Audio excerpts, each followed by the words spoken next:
important de a monitoriza nivelul glicemic în sânge înainte de masă și după masă. Astfel putem calcula cantitatea necesară de carbohidrați și de produs integru pentru o masă, pentru a menține nivelul glicemiei constant pe tot parcursul zilei.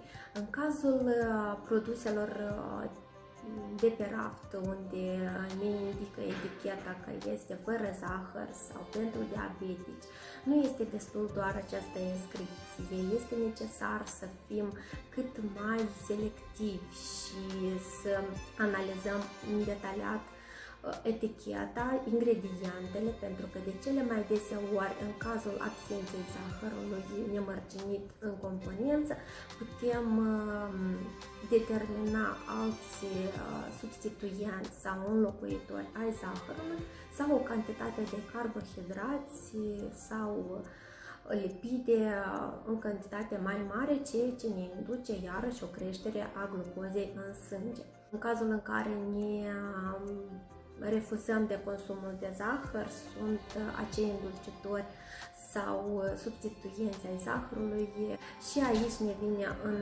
ajutor siropul de stevia, sorbitolul, xilitolul, siropul de agave. În tot trebuie să avem o monitorizare atât a cantității de carbohidrați, fie aceștia lenți sau rapizi, dar și a cantității pe care o consumăm. În această perioadă de vară și într-un amalgam bogat de fructe și legume, desigur, nu ne putem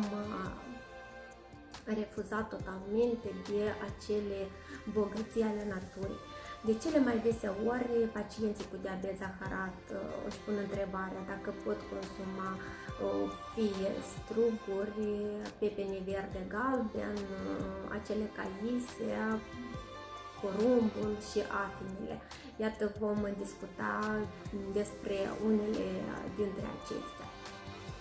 Porumbul este actual, recomandăm prepararea acestuia sau consumarea fie fiert copt, desigur într-o cantitate necesară și conlucrând cu monitorizarea indicului glicemic. Acesta este bogat în fibre, ne dă o sațietate în termen mai lung, este sărac în calorii. Afinile, la fel, este și numit insulina verde, un produs excelent, bogat cu vitamina C, antioxidanți, fibre, ne ajută și ne protejează de fapt ochii, sistemul nervos. La fel, putem opta și pentru acel pepene verde sau galben, dar nu uităm de limitări. Nu facem un abuz, pe lângă faptul că au un conținut mare de apă și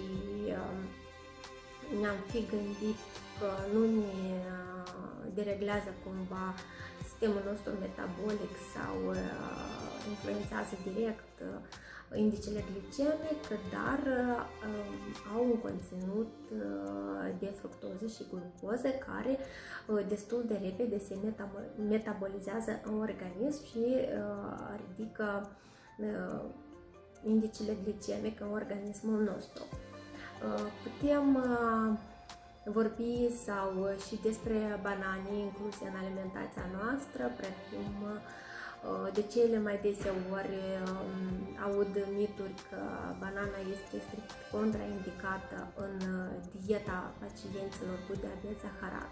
Aceasta la fel poate fi numit un mit pentru că depinde și de gradul de coacere a acestui fruct. Cu cât fructul este mai galben copt, are loc formarea de zaharoză și este mai dulce, iată, aceste fructe sunt contraindicate în alimentația diabeticului, însă bananele verzi au un indice glicemic mai mic. Desigur, și aici moderația ne este o regulă importantă și regula de aur. Toate acestea pot fi incluse în gustările unui pacient cu diabet zaharat. toate fiind calculate și monitorizate împreună cu medicul diabetolog.